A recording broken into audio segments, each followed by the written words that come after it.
Quando a conta estoura entre 1.300.000 reais, deixa eu conferir aqui se é isso. Processo de 1,3 milhão, empresa acusa a igreja de calote. E é aqui que o bicho pega, meus amigos. É quando a cobertura espiritual, no final das contas, acaba ficando uma cobertura sem recheio, quando se trata de dinheiro. E esse é um assunto que mais pediram para nós comentarmos aqui nesse canal. Afinal, estou sem gravar vídeo desde sábado, eu acho. Domingo, segunda. Uns 3, 4 dias sem gravar. E é o que mais pediram para nós comentarmos. Aonde o Mevan do Rio de Janeiro está passando por um perrengue aí financeiro, uma briga judicial. E é lógico que envolve o Mevan de Itajaí, que é o pai das nações. Por isso eu peço seu like, seu comentário no decorrer do vídeo. Para você que pediu para nós comentarmos, fica até o final do vídeo, ajuda a hypar, se inscreva no canal se não é inscrito. E bora para mais um vídeo, porque o finalzinho do ano tá chegando, meus amigos. Pois é, meus amigos, quando uma igreja cresce no ritmo de franquia e ela acaba entrando numa guerra judicial de mais de 1 milhão, 1.300.000, a pergunta básica é: quem está construindo o reino e quem está só construindo o prédio? A notícia saiu, inclusive foi colocado até o processo, o número do processo, da disputa judicial lá no site do Fuxico Gospel. Uma disputa judicial de proporções milionárias explodiu nos bastidores de um dos maiores ministérios que mais cresce no Brasil. O portal Fuxico Gospel teve acesso exclusivo aos autos de um processo movido pela empresa WSD Engenharia contra as unidades do Mevan, Ministério Evangelístico Vinde Amados Meu, do Rio de Janeiro. Para você entender, então, não tem nada a ver com Itajaí. Itajaí é só cobertura espiritual, e quando daí a filial tem um problema financeiro, vira só cobertura sem recheio, só chantilly. Ou seja, só a gordura, né? As construtoras alegam falta de pagamento por reforma faraônica e pede na justiça mais de 1,3 milhão. A denúncia, segundo a petição inicial do processo, dá o número do processo aqui, que tramita na 37ª Vara Civil da capital do Rio de Janeiro. As empresas foram contratadas para transformar o antigo galpão em uma igreja de luxo, que é o que está na moda, né?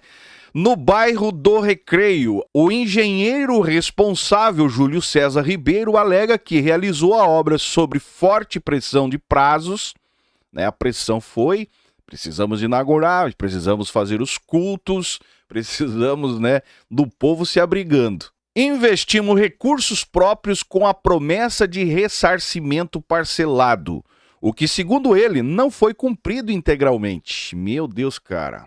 A igreja não cumprindo com a palavra. Mas, na verdade, é uma franquia, uma empresa, né? Para provar a relação comercial, a construtora anexou ao processo print de conversa do WhatsApp e transcrições de áudios atribuídos à liderança da igreja. O objetivo da mensagem seria pressionar a equipe para que o templo ficasse pronto, o tempo da inauguração oficial, ou a tempo da inauguração oficial. Frases como: tem que dar todo o gás, mas o Senhor é conosco. E nos próximos 2 meses vamos na pressão. Constam nos autos. As frases de efeito, né, cara, do Mevan. A acusação sustenta que a urgência tinha um nome e data. A presença confirmada do apóstolo Luiz Hermínio, presidente do Mevan Global, na inauguração ocorria em dezembro de 2023. A WSD Engenharia afirma que entregou o templo pronto para o evento, mas ficou com prejuízo financeiro. Aí vai acertar no Tribunal de Cristo, né, cara? Não vamos pagar aqui. Lá no dia do arrebatamento, no grande Tribunal de Cristo, a empresa WSD Engenharias vai sentar diante do pastor do Rio de Janeiro, do Mevan, e vão se acertar diante do grande juízo. Segundo os advogados da instituição, não existe contrato formal assinado.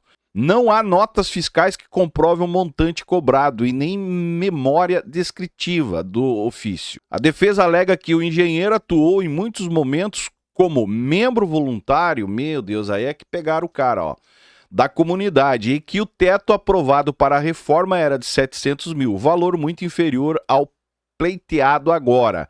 A igreja acusa as planilhas apresentadas pela construtora de serem unilaterais e sem validade jurídica. Aí o Mevan se posicionou, né, cara, através... Deixa eu ver quem foi que assinou aqui. O Mevan Global atua exclusivamente através de Patrick Schneider. Está aí a nota oficial na íntegra do Mevan. Esclarece que não possui relação jurídica, administrativa ou financeira com a unidade do Mevan Rio Recreio e Mevan Rio Campinho, envolvidas no processo movido pela empresa. O Mevan Global atua exclusivamente na esfera doutrinária e espiritual, prestando o que chamamos de cobertura espiritual. E, como eu falei, é uma cobertura sem recheio, só o chantilly, só a gordura. E até onde eu sei, cara, quando se trata de cobertura espiritual, sempre tem uma fatiazinha financeira, né? Mas daí quando se trata de dívida, no final das contas, ele sai fora, tira o corpo fora. E a narrativa é aquela velha dança gospel, né? O pastor, de um lado, uma construtora, no caso, dizendo que botou dinheiro do próprio bolso, correu atrás o tempo, recebeu áudio, com pressão transvestida de visão espiritual, porque, né? Enfim, no final das contas ficou com o prejuízo. Do outro lado, a igreja dizendo que não existe contrato, que o engenheiro era praticamente um voluntário abençoado, né? E que as planilhas aí não estão valendo nada. E o mais interessante, né, nisso tudo é que ninguém assinou nada, meus amigos. Mas todo mundo queria inaugurar no prazo. E, detalhe, com a cereja do bolo, o apóstolo global presente no evento. Essa era a intenção, ou foi, né, a intenção. Mas se tivesse rendendo matérias positivas, pode ter certeza que a moral toda ficaria com a tal visão da mãe, né, da igreja mãe aí. Mas como rendeu o processo, virou cada um com o seu CNPJ. Não temos nada a ver com a cruz que você está carregando aí. Ação, espírito maligno! Porém, diante disso tudo, fica algumas perguntas, cara, né? Gritos, até alguns de Itajaí me mandaram alguns questionamentos. Pô, Zay, se não havia contrato, por que havia tanta cobrança para entregar no prazo? Outra, como que um voluntário, cara, né? No caso aí, o engenheiro, como que um voluntário investe recursos próprios numa obra que beira 1 milhão, mesmo que não fosse 1.300.000, mas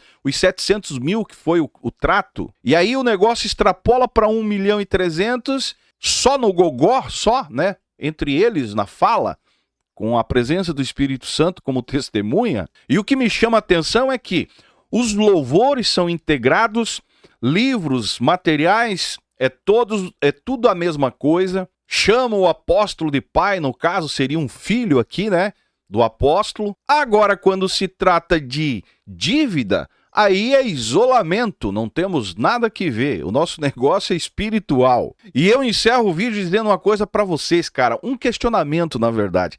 Até quando essas obras faraônicas, milionárias, continuarão sendo tratadas como que se fosse um ato de fé e não negócio de alto risco financeiro?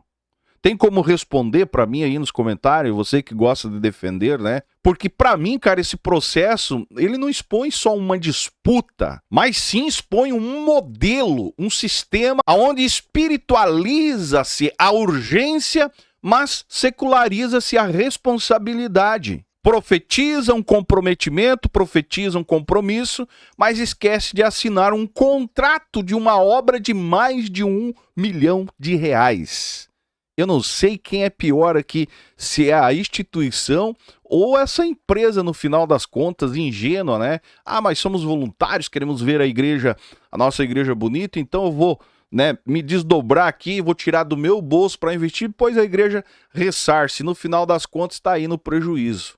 Resumindo, a justiça vai decidir o valor, pelo que dá para entender na matéria, mas a sociedade precisa encarar a pergunta maior que fica diante disso tudo. que é a pergunta que nós fazemos sempre aqui. Quando a fé vira negócio, quem é que paga a conta?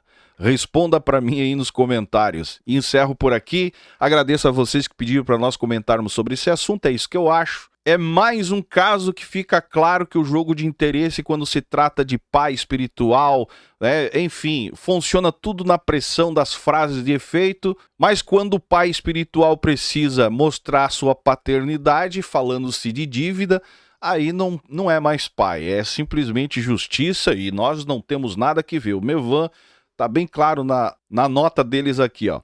Reiteramos o nosso respeito ao poder judiciário, ou seja, está na mão da justiça, e estamos confiantes de que a justiça reconhecerá a ausência de legitimidade passiva do Mevan Global no caso. E agradece a imprensa também que atua com seriedade e ética, dando os parabéns aí pro Fuxico Gospel. E você o que acha? Comente aí embaixo, se inscreva no canal se não é inscrito, me segue nas demais redes sociais e desejo a todos um ótimo dezembro, né, cara? 2025 já está no finalzinho nos últimos fôlegos de vida aí. Desejo a todos uma ótima semana, me segue nas demais redes sociais e esse é o canal Fala Zay, estamos juntos por um Brasil e um mundo melhor.